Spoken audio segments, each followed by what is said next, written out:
আচ্ছা, embedded question এই জিনিসটা বুঝতে হলে আমাদেরকে একটু ক্লজ সম্পর্কে ধারণা থাকতে হবে। আমি যদি তোমাদেরকে একটু শর্টলি জিনিসটা বুঝাতে চাই, ক্লাসটা খাতায় হলেও একটু প্রপারলি তোমাদেরকে বুঝাই দেব।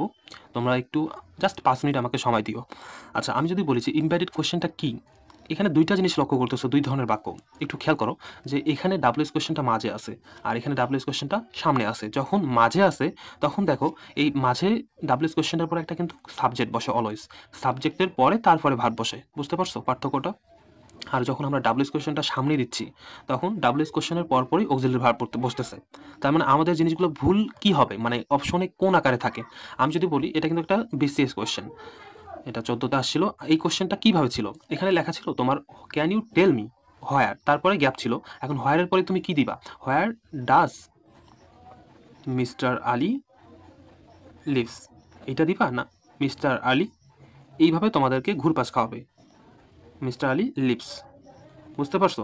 আমাদের অপশনে কিন্তু 4টা ছিল, তার মধ্যে 2টা এই ধরনের আমাদের গোলমাল লেগে যায় যে where does mister Ali lives দিব নাকি হোয়ার মিস্টার আলী লিভস দিব। তাহলে আমাদেরকে আগে দেখতে হবে যে আমাদের ডাব্লিউএস কোশ্চেনটা কোথায় আছে। ডাব্লিউএস কোশ্চেন বারবার বলতেছি যে যদি মাঝে থাকে তাহলে কি হবে? মাঝে থাকলে ডাব্লিউএস কোশ্চেনের পরে একটা সাবজেক্ট বসবে।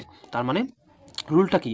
যদি মাঝে থাকে তাহলে আমাদের এই ডাব্লিউএস কোশ্চেনটার পরে একটা সাবজেক্ট বসবে, তারপরে তোমার মেইন ভার্ব অথবা অক্সিলারি ভার্ব বসবে। বুঝতে পারছো? আর যদি ডাব্লিউএস কোশ্চেনটা আমাদের, এটা কি মাঝের ক্ষেত্রে বললাম, আর যদি সামনে থাকে সেক্ষেত্রে কি হবে? ধরো এই যে সামনে আছে where does mister Ali lives, তাহলে মানে ডাব্লিউএস কোশ্চেনটার পরপরই তোমার অক্সিলারি ভার্ব বসবে। বুঝতে পারছো পার্থক্যটা? তার মানে এখানে কি এটা হবে ডাজ মিস্টার লিভস? এটা হবে না। আমি যদি তোমাদেরকে আরও কিছু উদাহরণের সাথে পরিচয় করে দেই তাহলে তোমাদের জিনিসটা বুঝতে সুবিধা হবে। একটু খেয়াল করো, আমি যদি বলি আই ডোন্ট রিমেম্বার, কি লেখা যায়? আচ্ছা, আমরা একটা কোশ্চেন দিই যে I don't remember her name is what, এটা দিলাম। হার নেম এই পর্যন্ত ঠিক থাকবে। হার নেম ইজ হোয়াট, যে তার নাম কি। এই জিনিসটা কি রাইট? নাকি এইভাবে লেখা যায়? দেখো তো যে what her name, what her name is. দেখো কোনটা রাইট? এইটা রাইট নাকি এইটা রাইট? আমি যদি একটু তোমাদেরকে দেখাই যে ডাব্লিউএস কোশ্চেন, দেখো ডাব্লিউএস কোশ্চেন রুল কিন্তু একই।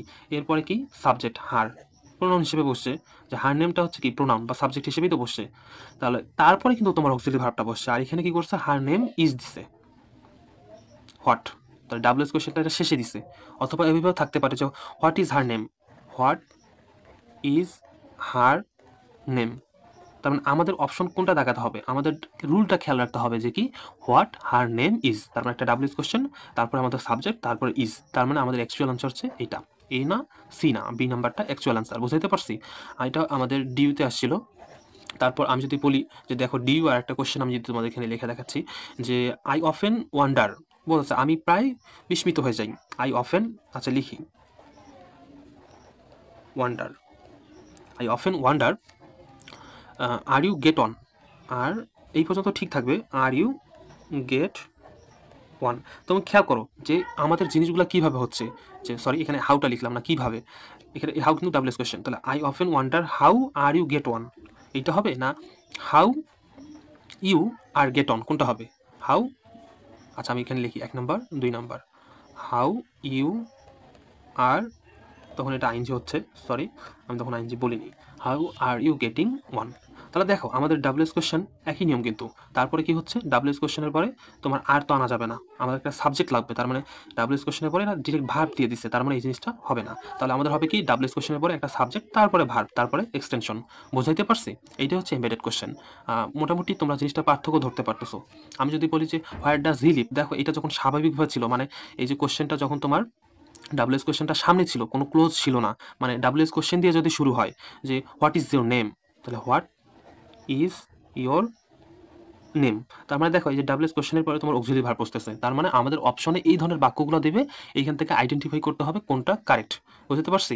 যেমন আমি যদি একটা বাক্য বলি যে I am trying to calculate, আমি চেষ্টা করতেছি ক্যালকুলেট করতে, সবগুলোই কিন্তু ডিউর কোশ্চেন, এটাও ডিউতে আসছিল তোমার, এটা 2004-5।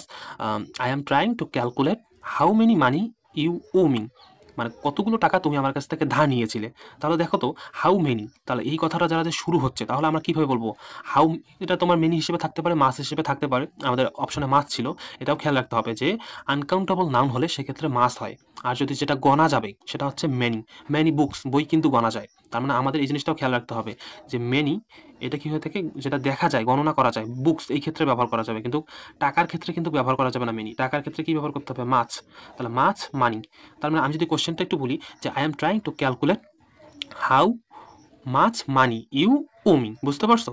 তার মানে ডাব্লিউএস কোশ্চেনের পরপরই কিন্তু হচ্ছে যে হাউ মাছ, এই যে ডাব্লিউএস কোশ্চেন আছে না, এই ডাব্লিউএস কোশ্চেনের পরেই কিন্তু তোমার বাকি এক্সটেনশনটা বসতেছে যে হাউ মাছ মানি, মানে তোমার সাবজেক্ট হিসেবে বসতেছে যে মানে সরি এক্সটেনশন না, মানে সাবজেক্ট হিসেবে বসতেছে যে how much money. How much মানি এটা সাবজেক্ট হিসেবে বসলো, তারপরে এখন তোমার ভার্ব বসবে। ডাব্লিউএস কোশ্চেন সাবজেক্ট, তারপরে তোমার verb how much money you owe me, বুঝতে পারছি? তার মানে এইটা কিন্তু সাবজেক্ট গোটাটাই।